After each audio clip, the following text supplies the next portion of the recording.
Hello, welcome back to Dr. Hugh Show. We're live from downtown Summersville, West Virginia. We'd like to welcome everyone. Please, hey, are we on YouTube this week? Yes. Hey, we're on YouTube. Welcome those on YouTube and Facebook. Please like us, share us, smack us, whatever you do on those things. I'm not much for that public stuff, but it says on here to like us, so. Of course, this week, I keep scratching these out. Welcome those who are tuning in because they might be concerned about hurricane. We had Irma and Harvey. Now we're dealing with Michael. Matthew. Pardon? Oh, it's Michael, sorry. What did you say? I said Matthew. Oh, boy. Well, anyway, that's why producers are behind the scenes. So anyway, again, we're live, and the whole point of being live is for questions. We'd love to take your questions live. Just write them in. The producer will get them to us, and we'll give you the best answer we can come up with, be it right or wrong. What we do at US Carb is we do tri-fuel with the motor snorkel, as you know.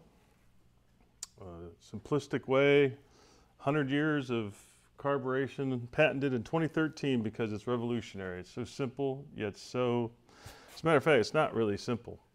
People look at this and go, oh, that's just this, is it. No.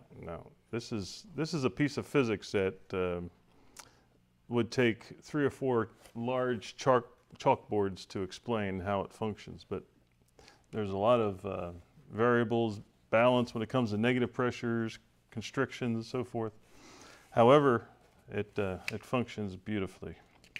So again, we're hoping for your live questions. Let's see, what else did I have on there? Oh, before I forget, I'd like to get it out of the way in the beginning.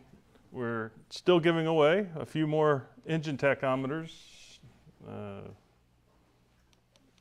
hour meters, a $39 item. We send it to you free. So far, I've asked what tool keeps working even when you're not using it. And so far, we've got old stop sign, which we kind of let that one go, which is good though. I mean, it is true. It's out there saying stop even when, a raccoon's walking by. It says stop, but it can't read. A level's always working unless you print one out, then it stops working. Don't do that. Don't print out a level and expect it to work. But if you have a regular level, it'll work even when you're not using it. A ruler, it's always going to tell you how long it is, even if you can't read it. Last week we had a clock, which is good. We gave that one because if the battery's dead, but anyway, I like it. It's okay. It's good.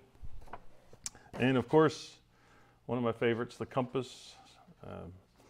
Compass is always telling you what direction it's in, except if it's a picture, then it doesn't tell you anything. All right. So there are a few more. So if you come up with one, please write it in there. And if we okay it, we'll send you a tachometer this week. All right, any questions to deal with yet, or do we have any questions from readers?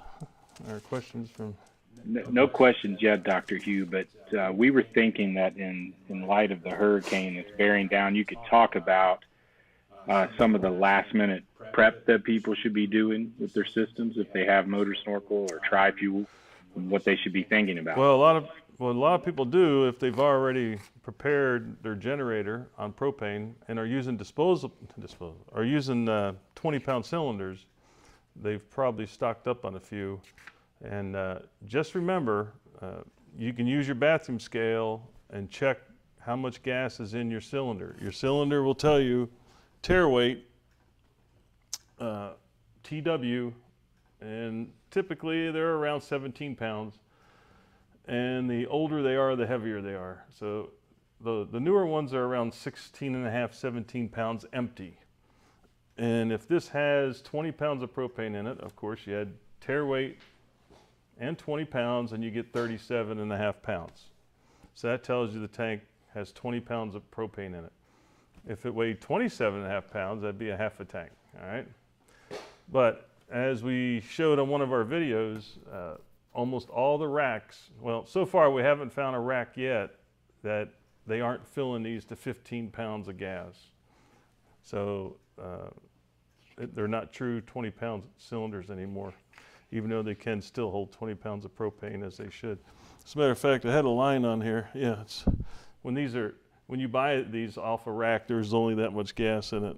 So it is kind of a shame.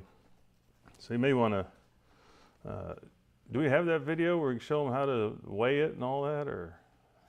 Yeah, Dr. Hugh, actually, we'd like to show that now. Wait for some questions to come in, but I think this will be informational to folks that are in the areas preparing for the hurricane.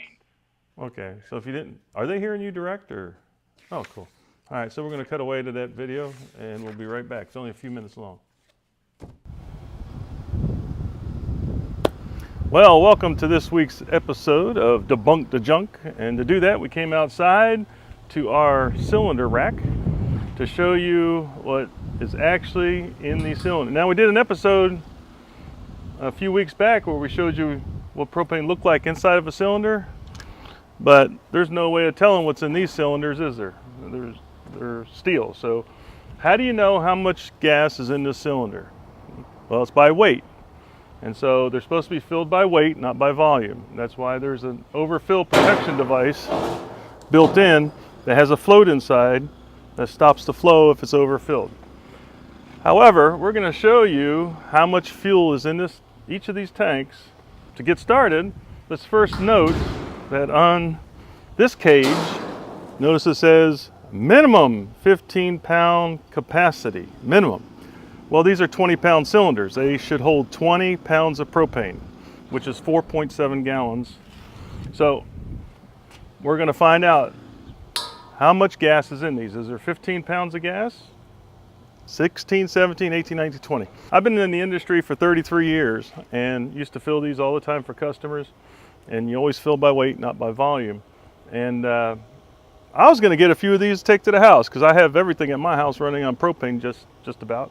Some things we're about to convert, but I wanted to get the one that was filled the most, not because I'm cheap, but because I don't want to keep running back and forth to this cabinet getting another cylinder. So let's start with this one. Note TW, that's tare weight, 16.6. So the manufacturer, and this one's Worthington Cylinders, at the factory they determined, that this was 16.6 pounds empty. If you'll come over to this far one, which is an older unit, of course, you know the newer ones are going to be lighter, but this has a tare weight which appears to be 18 something, but we'll assume it's 18. I can't read the last number, but you'll notice too, I should have you know that, see this one here, this was manufactured in March of this year, March of 2017. This one, if you look over here, go back. Boy, you're awful slow. If you go over here, oh, that's right, I'm too quick. This one was manufactured January of 13. And it's not a big deal because after 12 years, they get recertified to make sure they're safe. Most of these in this cabinet are 16.6. This one down here is 17.0. But what we do is we subtract that from the total weight once we put it on the scale. So that's what we're going to do now. If you weigh this, well, let's make it easy. This one says the tare weight is 16.6. With 20 pounds of propane in it, this should weigh 36.6 pounds full. All right? And that's why you don't fill them by volume, because in the summer, they'll fill quicker. In the winter, they'll fill slower by volume. And so you can overfill them in the winter and they get hot and then they blow off, and we can talk about that some other time. So now let's start scaling these and see how much is in each one of these. This is a bathroom scale, which is quite annoying because it's meant for 3 or 4 people, but we're going to show, it's taring itself, so it's at 0. And then we're going to put the cylinder on it, get it reading, and then it reads 32 pounds.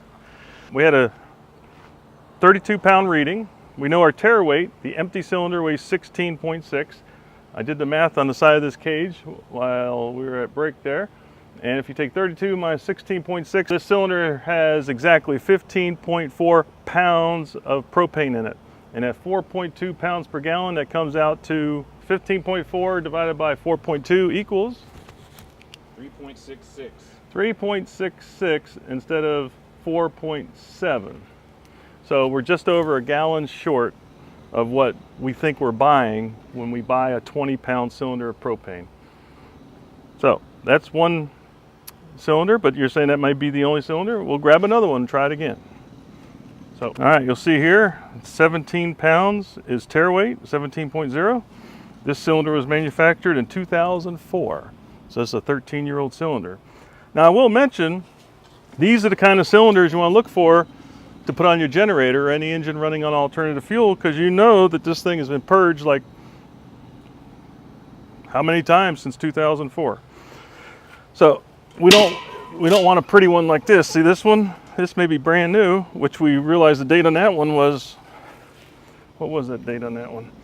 It was like 2017, yeah. March of 2017, it was manufactured. Here we are in July. So we know this one has probably got air in it, and we wouldn't want to put this on a generator. We'd probably have issues. So let's get this thing on the scale and see what we get for a reading. All right, so remember, tare weight on it was 17.0. We're gonna tear it out, put it down. 31.8. So we see in this one, 31.8 minus 17 gives us 14.8 pounds of propane, which we're short 5.2 pounds of propane. So we're over a gallon short again on this one. So what's the point? These are called 20-pound cylinders because they hold 20 pounds of propane, no matter what the weight of the cylinder is. You can find some old ones built in the 50s. They could be, 22 pounds, but with 20 pounds of propane, it should weigh 44 pounds on the scale when full of propane. So this kind of bothered me when I found out for myself, because I'm running to the rack more than I thought I needed to. I'm running out quicker on my grill, and now we know why. So thank you for coming outside with me, Dr. Hugh, to debunk the junk.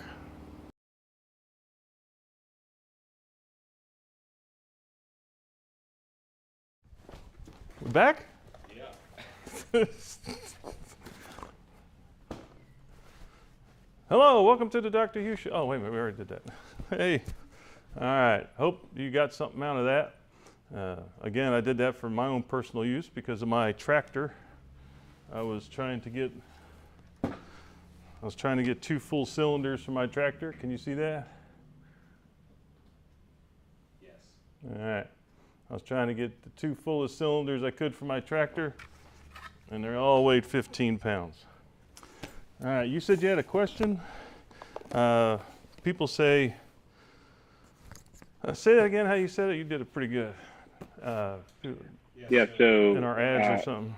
So often we have an advertisement that runs that says, don't wait in gas lines. And of course, the idea is that after these disasters such as hurricanes, the gasoline is difficult to get or, in high demand. And so a lot of times we get, kind of snarky comments on the thread that says, oh yeah, wait in propane lines instead. Huh. And I added that voice in because that's how I imagine they sound. But I often explain to folks on social media that the idea is that, well, Dr. Hugh, I'll let you know. This is your part. So, all right, good analogy.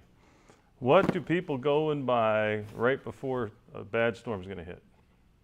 They're going to the store to get what? Bread. Milk. Bread and milk. Everybody makes French toast for some reason when there's a bad storm. But why do you go get bread and milk?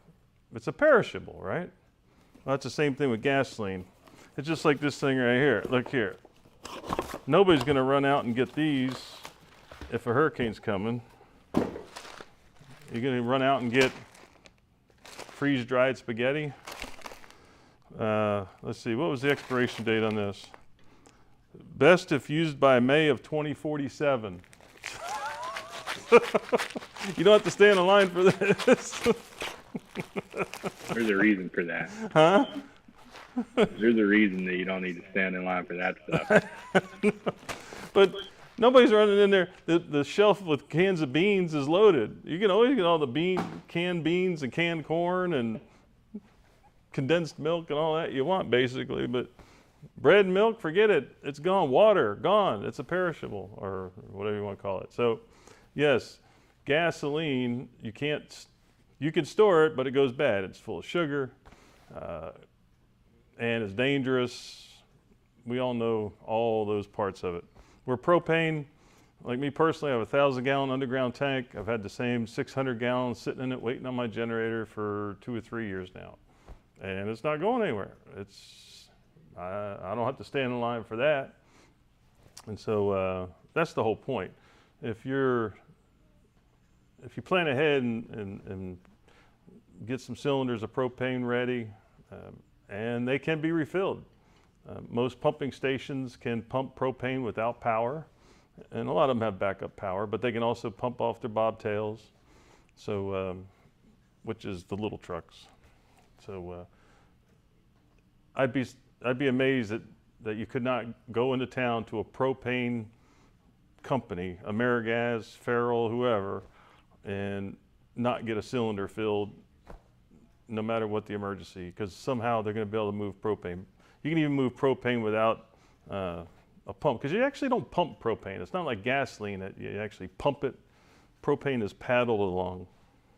And of course, natural gas is, it's under natural pressure, so you never have to stand on a natural gas line, that's for sure, unless you're at a wrestling match. But anyway, anything else on that line? Did that cover that, you think? Yeah, I think that covers the point that we are making. That should be my byline. That should be my shirt. Did I cover that? Does that answer the question? I don't know. I was just rambling.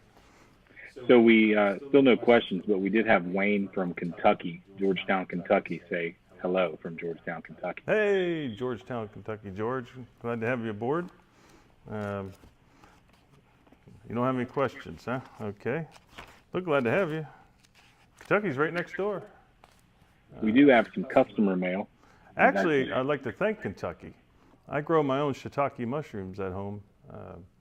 If you're ever interested in doing that yourself, Kentucky State University did a beautiful job of putting forest farming on their website. So anything you ever want to learn about growing your own natural shiitake mushrooms, which are great for health and vitality, always wanted to thank Kentucky for that. That was a good job they did, and I'm sure it's helping out a lot of people. What was up? You said something? Yeah, we do have some customer mail that we could. Hey, customer mail.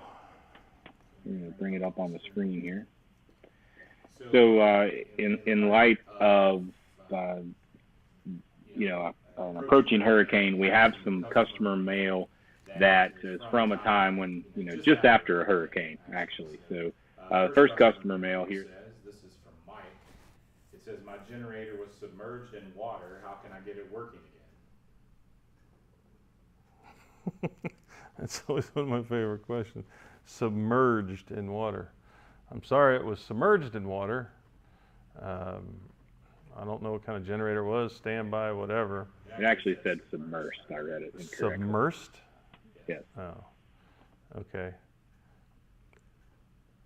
It all depends on the quality of the motor. It has a lot to do with it, how submersed it was. I mean, motors can handle, well, four-wheelers can go through creeks up to the seats, they have snorkels, but depends if main thing, was it running? If it was running, then time for a new generator, because if it's running and it comes in contact with water at the air filter, that's the end of that, because nothing can compress water. That's why we don't use water in hydraulic jacks, because it won't move. And so once water hits inside of an engine, that's the end of that. So, it's kind of like the cell phone thing. Yeah, I know it's there. I just get tired of looking at it. Well, it's off center. It's over there. But don't move it. There, I'll move it. There we go. I got it. I moved. All right. So it's kind of like cell phones. Sooner you can get it dried out, remove the spark plug, drain the oil. I'm a believer in Marvel mystery oil. Put some Marvel in it. Leave the spark plug out. Put plug back in for the oil. Crank it. Just kind of get it, and then as soon as possible, get it up and running. The electronics part, just make sure it's dry. If it's dry, it should be okay. But it all really comes down to, was it running when it encountered water? If it wasn't, you have a good chance. If it was, time for a new one, sorry to say. So it's good to keep them up out, where they could not end up in the water. If you have a long enough pigtail, I guess you can always mount it in a little kiddie pool so it can float with the water or something. So anyway, does that answer that question? Does that answer that question? All right, we're going to go to another one here. This is from every customer ever. Every customer ever. And the question is, how long will a generator run on a tank of propane? A tank of propane. Let's say, for the sake of this question and being more specific for Dr. Hugh, that it is a 20-pound barbecue grill size tank of propane. See, that used to be an easy answer. Now it's, did you get it from a rack or are you getting it refilled? So that's question number one. How much fuel is in it? There is no hard and fast answer to this. We have always said, whatever the manufacturer says, runtime on gasoline, you can figure about the same on propane. And they're all using guessing stuff. I have the sheets around here somewhere. 25% load, 50% load. Depends how much load you have on the machine.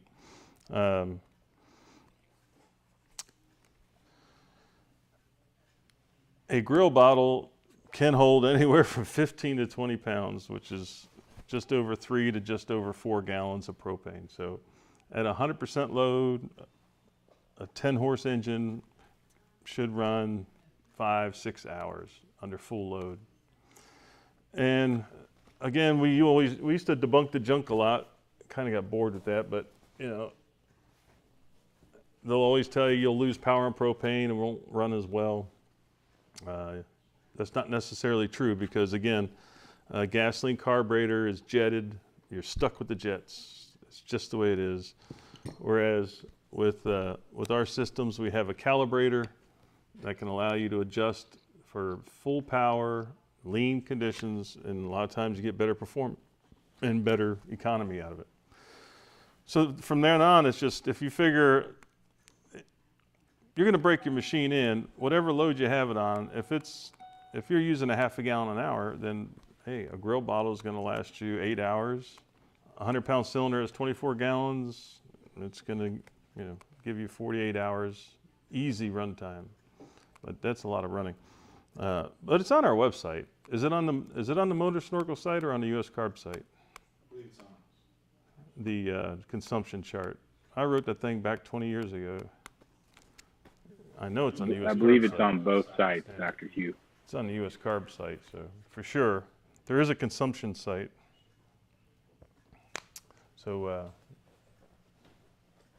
and that'll even answer your natural gas question. All right, go ahead. We do have a question coming in by Facebook. Facebook question, yes? This is from Dale on Facebook. Dale, hello? Dale asks, is it necessary to run the generator periodically when only running on propane? I have a Briggs & Stratton 20 kW at home, and I was going to have to go away for a few days, and some visitors were coming, so my wife said, can you make sure the generator is ready to go? And I asked her, when was the last time I ran that thing? And we were trying to remember. It had to be four to 6 months before that. I turned on the propane, hit the switch, and off it ran. So those do have a trickle charge to maintain the battery. So a lot of these standbys people run every week. I just don't get it. On alternative fuel, it's just, I think it's a terrible waste personally. But definitely, the question was, how often do you run it? Is it necessary? Is it necessary? Yes and no. Me personally, I would disconnect spark plug and just crank it a few times, just get the oil moving. You know, I mean, to actually run it. I mean, if you know a storm's coming or something's coming, it's good to just check it out. But you can run it today and have an issue tomorrow. I mean, you know how that is. And that's the problem I have with these standby generators. They're set to run every week, and then you know, they do that for a year. Now they're low on oil, and now in an emergency they go and they start up and they start running for 3-4 hours, and then they shut down because of low oil. So I've had machines sit forever. Well, my tractor, remember we did that? Did we have that? Did I have a video on that, or just tell you just tell you about that? Where it was dead of winter, it was like February, and the tractor had been sitting there since fall. And I went out and just reached over and boom, boom, I mean, it just fired right up, man. It's just, propane is such a sweet, clean fuel that you don't have to worry about the fuel system. So if you're worried about any other part of it, yeah, it's not a bad idea. Mud daubers, that kind of thing, can get into your windings, and if you keep all that taken care of, it's not, my opinion, it's not necessary to run them very often.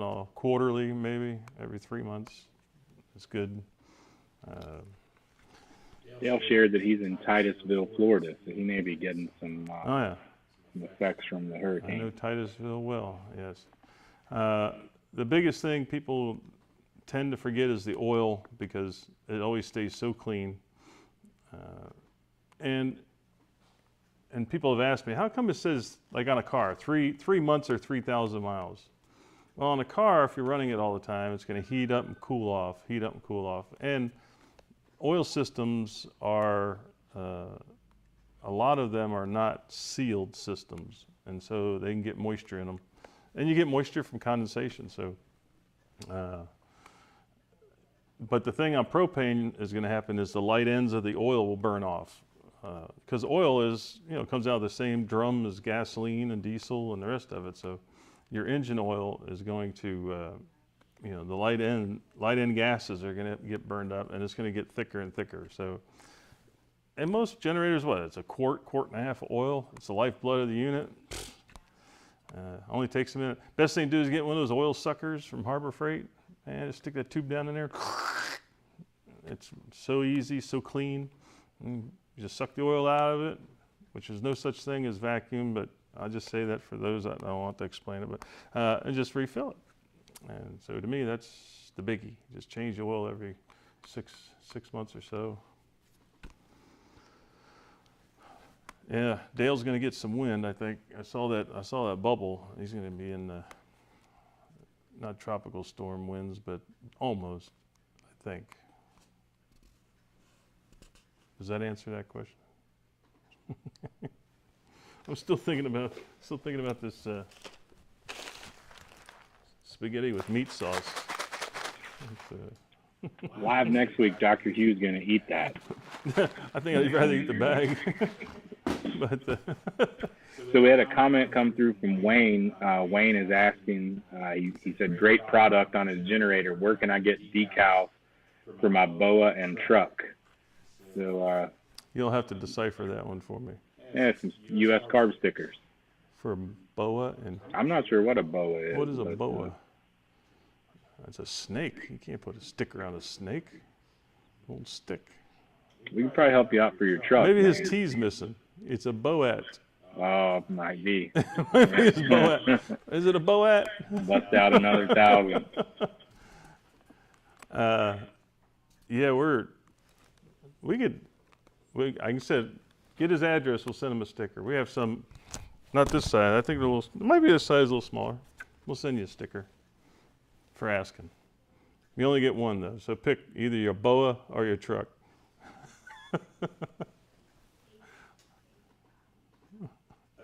Moving to customer mail. Hey. We have another question. What pressure does the engine regulator require? All right, the inlet to the engine regulator requires no more than half of 1 psi. So that's why we use a standard 11-inch water column regulator to feed it. The outlet pressure is under atmosphere, and as we talked about last week, it is 0.01 inches of water column below atmosphere. And for those who don't understand inches of water column, that would be 0.0036 psi. 0.0036 below atmosphere. Not, see, because there's no such thing as vacuum. There's only negative pressure. So, hope that makes sense. Well, I'd love to have a whole segment on negative pressure. I love I hate when people say vacuum. I know we need to use the term. You can't go to the store and buy a negative particle picker-upper. You have to buy a vacuum cleaner, but there is no such thing as vacuum. That force does not exist. But anyway.